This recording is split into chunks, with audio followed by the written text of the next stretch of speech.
عاصم اور نیاب کی شادی ایک خواب جیسی تھی۔ 5 ماہ پہلے ہی انہوں نے اپنے رشتہ داروں اور دوستوں کے درمیان ایک سادہ مگر پر اثر تقریب میں شادی کی تھی۔ عاصم کو نیاب پر بہت یقین تھا، وہ اسے اپنی زندگی کا ساتھی مانتا تھا۔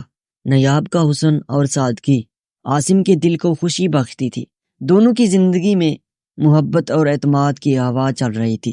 شادی کے 5ویں ماہ میں نیاب نے ایک دن عاصم کو خوشخبری دی کہ وہ ایک بیٹے کی ماں بن گئی ہے۔ عاصم کو یہ خبری حیران کن لگی تھی، کیونکہ شادی کو 5 ماہ ہی ہوئے تھے اور بچے کی ولادت وقت سے پہلے ہو چکی تھی۔ عاصم نے اسے معجزہ سمجھا اور نیاب کے کہنے پر اس بات کو اللہ کا کرشمہ مان لیا۔ نیاب کے دعوے نے عاصم کو مطمئن کیا، مگر اندرونی طور پر کچھ سوالات اٹھنے لگے تھے۔ خاندان اور دوستوں میں بات پھیل گئی تھی کہ عاصم کی بیوی نے قبل از وقت بچہ پیدا کیا ہے۔ کئی لوگوں نے عاصم سے کہا کہ وہ اپنی بیوی پر نظر رکھے، کیونکہ اس کی رفتار مشکوک لگتی ہے۔ عاصم ان باتوں سے دل برداشتہ ہو گیا، مگر اس کا دل ان افواہوں کو ماننے کے لیے تیار ہی نہیں تھا۔ اسے اپنی بیوی پر مکمل بھروسہ تھا، مگر کہیں نہ کہیں شک کا بیج اس کے دل میں بویا جا چکا تھا۔ کچھ دن بعد عاصم نے اپنے حوصلے کو مضبوط کیا اور نیاب سے سیدھا سوال کیا کہ کیا واقعی یہ بچہ اسی کا ہے؟ نیاب نے اپنی آنکھوں میں آنسو بھرے اور کہا کہ یہ اللہ کا معجزہ ہے۔ عاصم کو نیاب کی باتوں پر بھروسہ نہ ہوا، اس کے دل میں وسوسے بڑھتے چلے جا رہے تھے اور وہ اس حقیقت کی تہہ تک پہنچنے کا ارادہ کرنے لگا تھا۔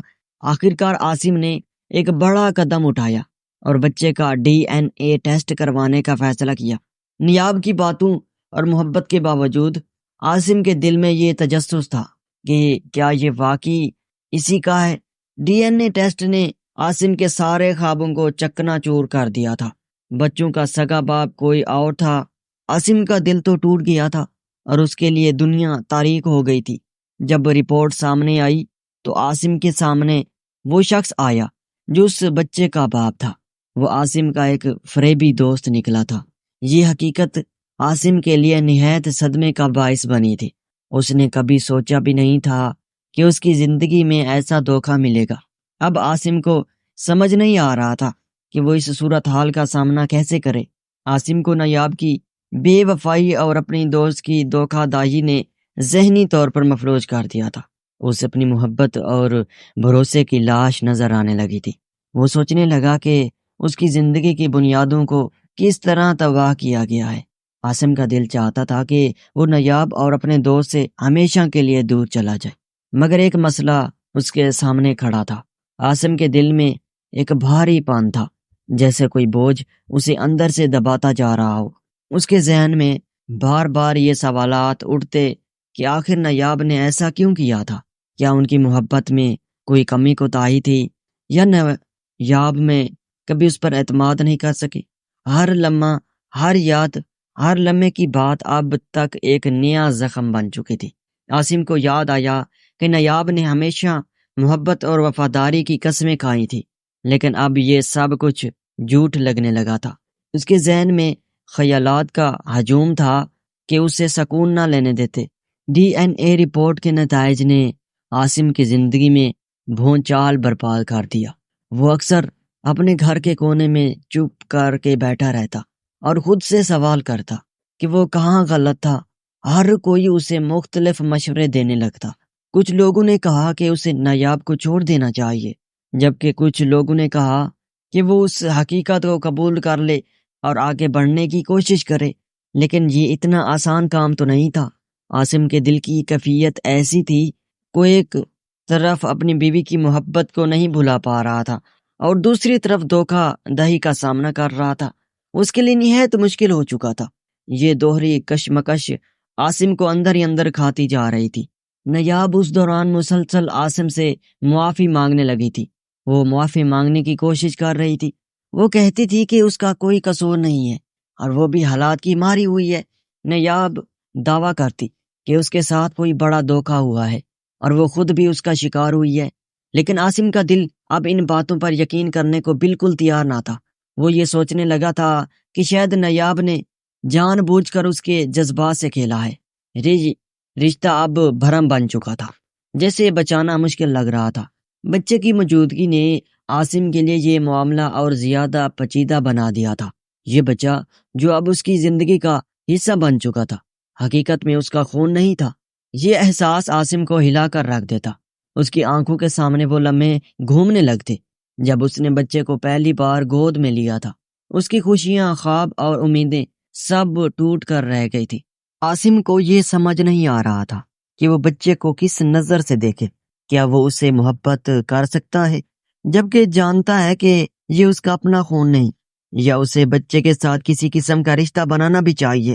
یہ سوالات عاصم کے دل و دماغ کو پریشان کر رہے تھے۔ آخرکار عاصم نے اپنے اس دوست سے بات کرنے کا فیصلہ کیا جو بچے کا حقیقی باپ نکلا تھا۔ یہی وہ دوست تھا جس پر عاصم کو بھروسہ تھا اور جس نے ہمیشہ اس کے ساتھ دوستی کا دعویٰ کیا تھا۔ عاصم کو یاد آیا کہ کس طرح وہ دونوں ہر وقت ایک دوسرے کے ساتھ رہتے تھے اور اسی دوران یہ دھوکہ کیسے وقوع پذیر ہوا تھا۔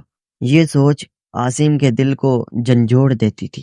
جب عاصم نے اس دوست کو سچائی کا سامنا کرنے کو کہا تھا تو وہ شخص بھی ابتدا میں شرمندگی کا اظہار کرتا رہا۔ اس نے عاصم سے معافی مانگنے کی کوشش کی اور کہا کہ یہ سب ایک غلطی تھی جو لمحہ بھر میں ہو گئی تھی، لیکن عاصم کے لیے یہ ایک لمحے کی غلطی نہیں تھی، یہ اس کے پورے وجود کو ہلا دینے والا دھوکہ تھا۔ عاصم کو اب حوصلہ کرنا تھا کہ وہ اپنی زندگی میں کس راستے کا انتخاب کرے گا۔ کیا وہ نایاب کو معاف کر سکے گا اور اسے دوبارہ موقع دے؟ کیا وہ اپنے دوست کو معاف کر سکتا ہے جس نے اس کی زندگی برباد کر دی تھی؟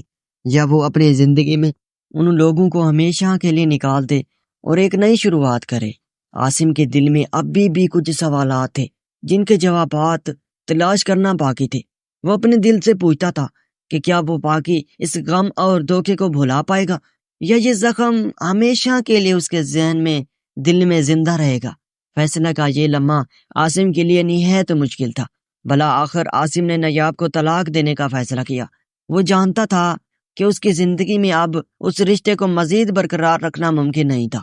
اس نے اپنے دوست سے بھی ہر قسم کا تعلق توڑ دیا۔ اس نے سوچا کہ یہ دونوں لوگوں کے درمیان اس اعتماد کے لائق نہیں ہے اور اب اس کی زندگی میں ان کا کوئی مقام نہیں تھا۔ طلاق کے بعد عاصم نے اپنی زندگی کو نئے سرے سے شروع کرنے کا فیصلہ کیا۔ اس نے اپنی زندگی کو، اپنے آپ کو بہتر پر توجہ دی اور کوشش کی کہ وہ اس تکلیف کو پیچھے چھوڑ کر آگے بڑھ سکے۔ وہ جانتا تھا کہ یہ سفر آسان نہیں ہوگا، لیکن اس نے عہد کیا کہ وہ ایک مضبوط انسان بنے گا جو مشکلات کا سامنا کر سکے گا۔ یہ کہانی عاصم کی تھی جس نے اپنی محبت، بھروسہ اور خوابوں کی قربانی دی تھی، مگر آخر میں ایک نئے سفر کا آغاز کیا۔ یہ کہانی بتاتی ہے کہ زندگی میں ہمیں بعض اوقات مشکل فیصلے کرنے پڑتے ہیں، چاہے وہ ہمارے دل کو توڑ دیں، لیکن ان فیصلوں کے بغیر ہم کبھی بھی آگے نہیں بڑھ سکتے۔ اور پھر عاصم نے طلاق کے بعد اپنی زندگی کو ایک نئے سرے سے شروع کیا۔ اس نے اپنی زندگی کو بہتر بنانے پر توجہ دی اور کوشش کی کہ وہ اس تکلیف کو پیچھے چھوڑ کر آگے بڑھ سکے۔ اس نے ایک اور شادی کی اور وہ اب خوشنحال ہے۔